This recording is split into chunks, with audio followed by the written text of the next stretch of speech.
یو څو کلونه مخکې په چاینا کې یو چاینیز کمپنۍ په اوبو په منځ کې یو سټیشن جوړ کړی و چې د هغې اونر یو امریکانی و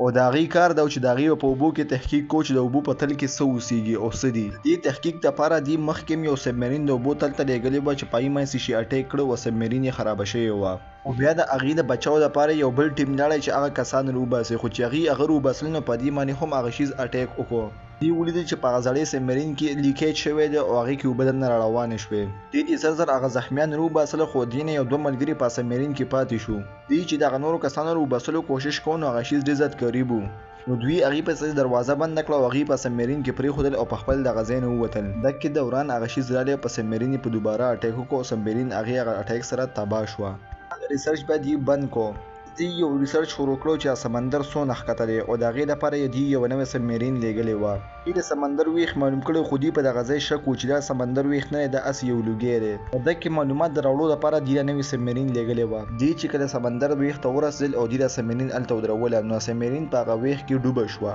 په دې نه دا ظاهره شوه چې دا د سمندر ویښ نه و بلکې دا هسې یو لوګی و. دوی دا سبمرین لاندې ویښ ته ورسېدل نو دوی هلته لیټونه آن کړل او یو ریموټ کنټرول روبوټ یې هلته پرېښوده چې دې په ذریعه دوی معلومات کلیکټ کړي. په دوی په میپ کې ولیدل چې دوی سیټ یو شی ښه تیزۍ سره روان دی نو دوی چې کوم هغه ریبوټ په هغه اوبو کې پرېښود د هغې په ذریعه دوی هغه شیز معلومولو کوشش کوو، خو شیز راغلی او هغه ټول ریبوټ کنټرول یې ځان سره یوړو. بیا دا شیز واپس راتاو شو او ښه تیزۍ سره په سبمرین باندې راغلی او دا سبمرین یې وواله. دوی بار بار د خپل یونټ سره رابطې کولو کوشش کوو، خو هغه شیز راغلی او په دوباره باندې په دوی حمله وکړه او دوی د خپل یونټ سره رابطه مکمل ختمه شوه. دوی فوراً یو میټینګ راوغوښته او په میټینګ کې دا فیصله وکړه چې دغلته موږ د تل له کوزېدل پکار دي او دا کسان راوباسل پکار دي. یو کس وویل چې داسې به څوک وي چې د اوبو تل ته به کوزېږي او دا کسان به راوباسي. چاینیز افسر ورته وویل چې دا صرف یو کس دا کار کولی شي او د هغه نوم دی جونس. جونس بل هېڅوک هم نه و بلکې هغه کس و چې دا مخکې هم دغه ګهرایۍ ته کوز شوی و. دا هغه نور کسان بچ کړي وو، خو ده بیا خپل کار پرېښی او د کښتو مکانیک جوړ شوی و. جونس چې کله کور ته راشي نو دی وویني چې د کور مخې ته یو هلیکاپټر ولاړ دی.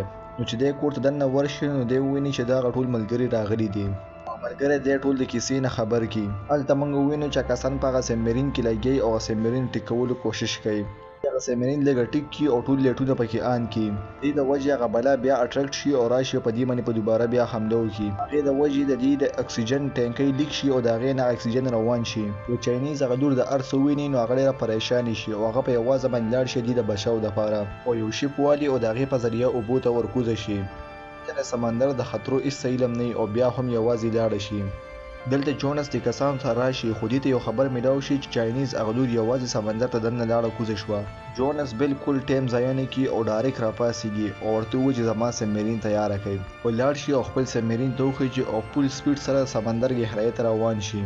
دلته موږ د چاینیز هغه لور هم ووینو چې دوی هغه ارضي لوګی کراس کړو او د ډینجر ایریا ته ورننوته. دلته جونس هم د کسانو ته ووایي چې زه کله د هغې خوا له ورسم تاسو له به ریپلی درکړم او بیا خپلې سیګنلې کټ کړي. چاینیز هغه لور هغه سبمرین ته راورسي او د هغې باندې شوټ کول ته تیار چې دا به راخکي. چې څنګه دا په هغې شوټ کوي نو یکدم هغه ښځې راشي او دې دا کښتۍ ووهي او بیا یو اکټوپس راشي او دې د کښتۍ باندې خپلې پنجې راواړي او دې کښتۍ د خوړلو کوشش کوي. خو لږ ساعت بعد اکټوپس په خپله دې دا کښتۍ پرېږدي چې یو غټ شارک هغه اکټوپس په خوله کې نیولی دی او روان دی. د دې ته پته ولګي چې دا اټیکونه بل هېڅوک هم نه کوي، دا دغه یو شارک دی. دقیقه دوران جونس هم هغه ایریا ته راننوځي. دلته د چاینیز دا لور ویني چې دا شارک بیا را روان دی او په دې اټیک کوي، خو چې څنګه دا په دې اټیک کوي نو هلته ته جونس سلیټونه وغورځوي او دا شارک هغه سایډ ته اټریکټ شي او جونس پسې لاړ شي. جونس د چاینیز دې لور ته ووایي چې دا درسره موقع ده د دې ځای نه وځه او هغه په فول سپیډ د هغه ځای نه ځان وباسي. یعنې دلته اوس صرف جونس او دغه سبمرین دا کسان پاتې شو. جونس دا خپله سبمرین راولي او د هغه سبمرین سره اټیچ کړي.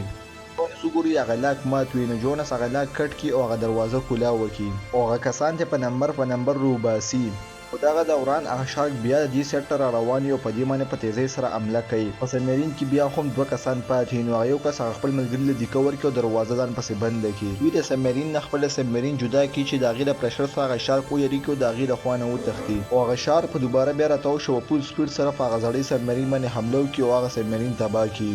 ډیره کسان ریسکیو کی او د سمندر نه راوباسي او دی بیا یو میټینګ راوغواړي چې دی معلوم کړي چې دا شارک څه شی دی نو دلته دې ته پته ولګي چې دا یو میګډوډون دی او دا په سایز کې دونه غټ وي چې دا یو ویل په اسانه باندې تیرولی شي دی دا خبرې کوي او دکې دوران د چاینیز هغه لور بار راوځي او لوبې ځان له کوي دې سه یو ریموټ کنټرول بال وي چې دا هغه روان کړي او هغې پسې روانه وي خو دا یو ځای کې ودرېږي خو چې دا شاته وګوري نو یو غټ شارک ولاړ وي او په دې باندې د حمله کولو کوشش کوي خو چونکې دغلته شیشه لګېدلې وي نو هغه دې ته څه نقصان ونه رسوي دلته هغه نورو ته هم پته ولګي او هغوی په منډه منډه د هغه جینۍ خواله ځان ورسوي چې دی وویني نو جینۍ یو سایډ ته ناست وي او هغه مور ته ووایي چې په ما باندې یو غټې بلا حمله وکړه او دی بیا د هغه شارک غاښونه په شیشه باندې وویني دی بیا دلته ولاړي او یو ویل وویني چې په هغې باندې شارک راشي او شارک یې ځان سره ویسي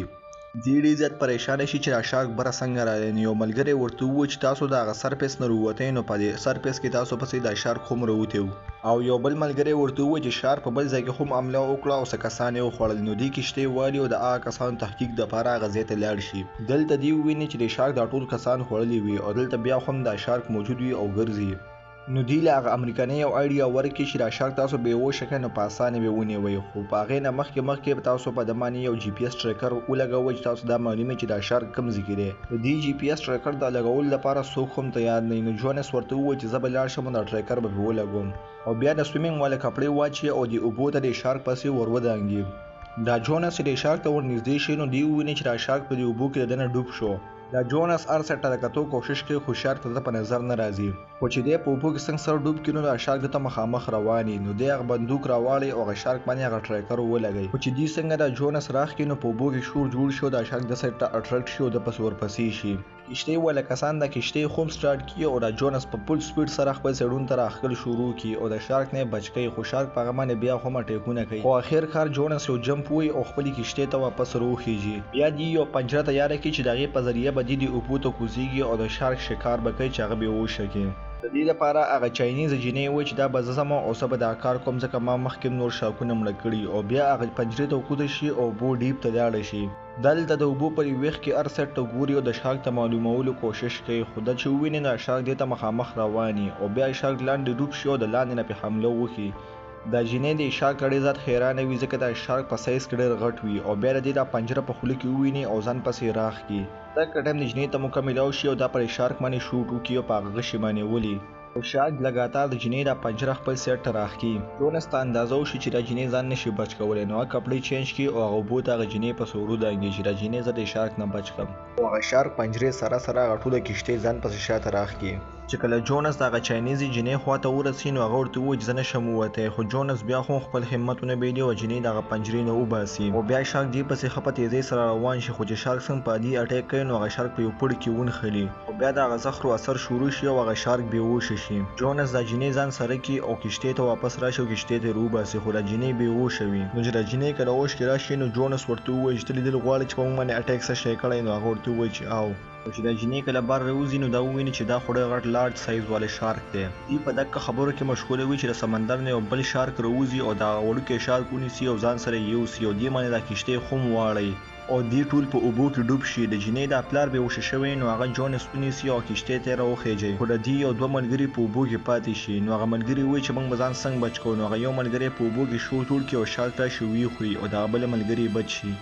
دوی مخامخ سم موټر بوټس وویني او دوی هغې ته وروخیږي او په تیزۍ سره خپل سټیشن سایډ ته روان شي خو دوی په شاته شارک را روان وي نو یو هلیکاپټر راشي او د دوی د بچاو دپاره په هغه شارک باندې فایرنګ شروع کړي او د هغې دیان د دې سایډ نه اخوا کړي خو هغه چاینیز چونکې په کښتۍ کې ډېر زیات زخمي شوي نو په هغه په هغه لاره کې ساه ورکړي او مړ شي او دوی اخر کار خپل سټیشن ته راورسیږي په سټیشن کې دوی ته هغه امریکایي ووایي چې ما چاینیز ګورنمنټ ته ویلي چې په سمندر کې یو غټ شارک راغلی او که دا تاسو مړ نه کړو نو دا به ډېر غټ ورانې وکړي او بیا په خپله هلیکاپټر ته وخیږي او د هغه ځای نه لاړ شي هلیکاپټر کې د څلور کسان وي او هغه د امریکایي نه بمونه ورکړي دا اصل کې د کسان د دروغ وایي چې ما چاینیز له اډر ورکړی دی او په خپله یې شارک ته مړ کولو دپاره لاړ شي د مخامخ شارک ښکاره شي نو دوی د هغې نه څه فاصله کې ودرېږي او هلیکاپټر ته ووایي چې تاسو یې بمونه وغورځوئ او دا شارک مړ کړئ او هغې هغه شان ته وکړي خو چې دی په خپل د هغه شارک خولې لاړ شي او د هغې انسپکشن کوي نو دی پوه شي چې دا خو شارک نه دی بلکې دا یو ویل دی چې موږ مړ کړو او دغه ټایم کې په دې باندې شارک بیا حمله وکړي دا نور کسان وتښتي او د امریکاني سره پاتې شي او دا شارک راشي او په ده باندې چاقو لګي او مړی کړي بیا جونس او د ده ملګري یو غټه بله بیړۍ را روانې کړي او تحقیق کوي چې دا شارک کوم ځای کې روان دی دوی وویني چې دا شارک خو یو بیچ ته لاړی او په بیچ کې بلا خلک وي چې پکنیک مینه وهلو دپاره هلته راغلي وي شارک چې دلته تېرېږي نو دغه څه زنځیران ونښلي او د هغه خلکو هغه کښتۍ ځان پسې راښکل شروع کړي او دا خلک پوه شي چې په اوبو کې شارک دی او د هغه ځای نه تېښته شروع کړي خو شارک لم غوسه ورشي او هغې پر خلکو باندې حملې شروع کړي او په نمبر ټول خلک خوري د دوران دی دا غټه کښتۍ راوړي او دا شارک د هغې سایډ ته اټریکټ شي او دې پسې روان شي هلته جونس او هغه چاینیزې جینۍ خپلې کښتۍ تیارې ودرولي د شارک د شکار دپاره چې شارک څنګه راشي نو هغه ډایرکټ په جونس پسې ورپسې شي خو جونس د خپل بچاو دپاره لاړ شي او په اوبو کې لاندې غرونو کې ورننوځي دا چاینیزه جینۍ په شارک پسې یو میزایل ورولي او دا شارک پې ولي د دې د ماکې سره بره نیوز والے ګرځي نو هغې هم اټریکټ شي او د شارک سایډ ته په الفګاټرې خپلې راولي شارک هغه د ماکې سره بیا خو هم نه مړ شوی او جونس پسې ورپسې شي نیوز والا په ریپورټینګ دونه مصروفه وي چې خپل الفګاټرو ته بالکل خیال نه وي او دواړه الفګاټر یو بل سره راشي او ټکراوي شي او په هغه لانچ باندې راپرېوځي دغه ټکراوېدو سره چاینیزې جینۍ لور خو هم اوبو ته پرېوځي خو په وخت باندې هغه چاینیزه جینۍ راورسي او خپله لور بچ کړي خو دا شارک بیا خو هم ژوندی وي او د جونس پیچا کوي خو جونس دلته خپل د هوښیارتوب کار وکړي او دا خپله کښتۍ په شارک باندې ورولي او د کښتۍ په ترڅ کې او د شارک هغه خېټه وشته چې د هغې نه وینې روانې شي دا شارک بیا خو هم راتاو شي او د دا کښتۍ خوله کې وویني خو دی په وخت باندې د کښتۍ شیشه ماته کړي او دا کښتۍ نه ودانګي او بیا یو سیخ راوالي او شارک ته په سترګو کې ومنډي چې د هغې د وجې شارک ړوند شي او شارک نه چې وینه بهیږي نو نور شارکونه د هغې سایډ ته اټریکټ شي او راشي او هغه غټ شارک وخوري چونکې شاته نه ډېر زیات میان را روانې نه جونس څه خطره وي چې دا میان به ما هم زخمي کړي خو په وخت باندې هغه چاینیزه جینۍ راشي او جونس ځان سره بوځي